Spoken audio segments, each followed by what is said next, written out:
Alright, so identify the vertex and x-intercepts of y equals x squared plus 6x minus 16. Okay, so identify A, B, and C. A is 1, B is 6, and C is negative 16. Okay, so we're going to first find the vertex. So we use that formula.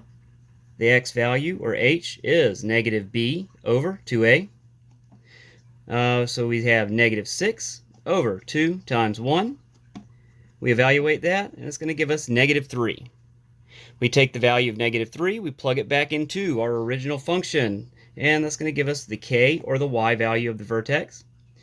So we have negative 3 squared plus 6 times negative 3 minus 16. And when we evaluate that out, that should return a value of negative 25.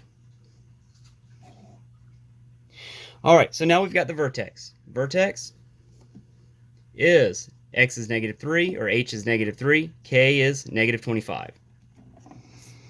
Okay, so now we can go and we can find the x-intercepts. So again, we're going to use the quadratic formula. We've got our a, b, and c values already laid out. So first, we're going to calculate the discriminant. So our discriminant, that's just the part underneath the radical in the quadratic formula, that b squared minus 4ac. So b is 6 squared minus 4, a is 1, and c is negative 16. We evaluate that and type it on our calculator. It's going to return a value of 100. So now we can build the rest of the quadratic formula around that. Negative b plus or minus the square root of that discriminant, b squared minus 4ac, all of that over 2a.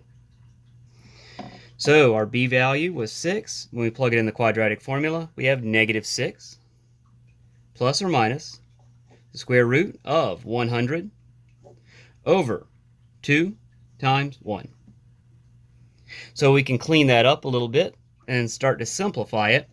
The square root of 100, we know that, and we know what 2 times 1 is. So let's kind of simplify this thing to negative 6 plus or minus 10 over 2. Okay, so this is going to give us two solutions. One solution, we're going to take negative 6 minus 10, divide that by 2. The other solution, we're going to take negative 6 plus 10, divide that by 2.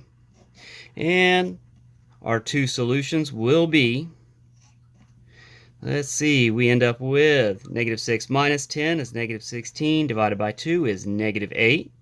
And plus 10 will give us positive 4 divided by 2, which is positive 2. So our two x-intercepts, we want to write that as ordered. We want to write those as ordered pairs, just like we did with the first one. We have 1, negative 8, 0.